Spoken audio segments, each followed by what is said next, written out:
Live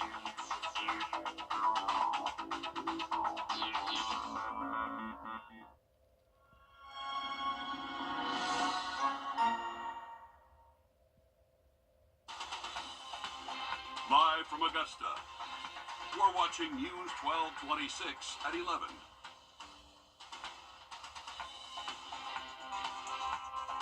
The White House lowering the American flag this evening in wake of former President Jimmy Carter's passing this afternoon.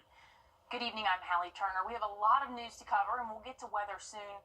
But first, former President Jimmy Carter died this afternoon at his home in Plains, surrounded by his family. And aside from being the oldest United States president, Carter was known for so many things. The first leaves behind a legacy shaped by his humanitarian work. His impacts were felt across the nation, even right here in Augusta. And tonight, locals are reflecting back on his impact. Anytime we lose any significant political figure in life, no matter if you're Republican or Democrat, it's a big deal. And, anytime the president, they always lay their lives down for us and everything and try to make the best decisions for our country. So it's a big deal, no matter anytime we lose someone significant like a president. I didn't agree with President Carter's politics at all, but I do know that he did a lot to impact society with the Peace Prize that he won, and I think he worked with the Habitat for Humanity. So those are good accomplishments. And online, Augusta reacted too, with Mayor Garnett Johnston posting a statement. In his statement, Johnston says the city of Augusta joins the world in mourning the passing of a great American and an incredible Georgian, former President Jimmy Carter, a man whose legacy of service, compassion, and dedication to humanity will forever be remembered. And Georgians gathered at the Carter Center tonight to pay their respects to former President Carter. Georgia State House reporter Abby Kasoris has more from the Carter Center. As the longest-lived president, Jimmy Carter's life and legacy means something different to so many. With prayers and support pouring in from around the globe, Georgians spent their time today coming here to the Carter Center to pay their respects. To see someone from Georgia, from rural Georgia, become the most powerful person and be known for doing good is it's something to be proud of. It's bittersweet, as passers-by say they know he's reunited with his wife, Rosalind, who passed away last year. I think the marriage they had, is something that we all hope to have one day, Jimmy and Rosalind Carter formed the Carter Center in 1982. Vice President of Overseas Operations Craig Withers says the center will continue to stand for their commitment to human rights and the alleviation of human suffering. And he really pushed us to take on these difficult problems. Jimmy Carter was awarded the Nobel Peace Prize in 2002. In his acceptance speech, he said that the bond of our common humanity is stronger than the divisiveness of our fears and prejudices. We can choose to alleviate suffering.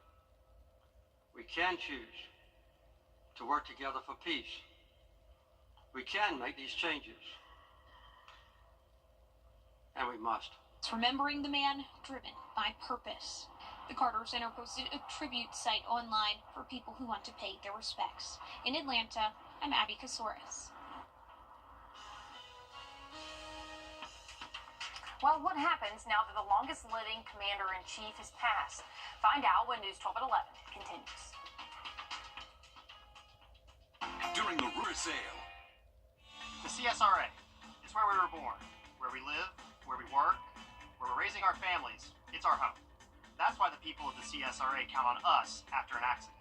Because they know about our skill in the courtroom, how we treat clients like family, how we love this community, and the people who proudly call it home. We're just a call or click away. Injured? When you need me, call me. I'm your Augusta guy. 706-724-7224.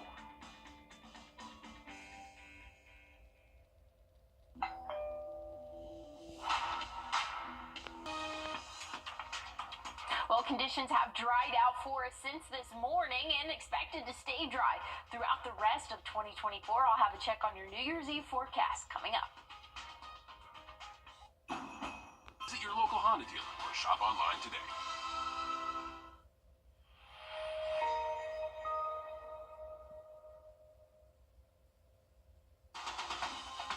Now, your first alert weather with meteorologist Emily Acton.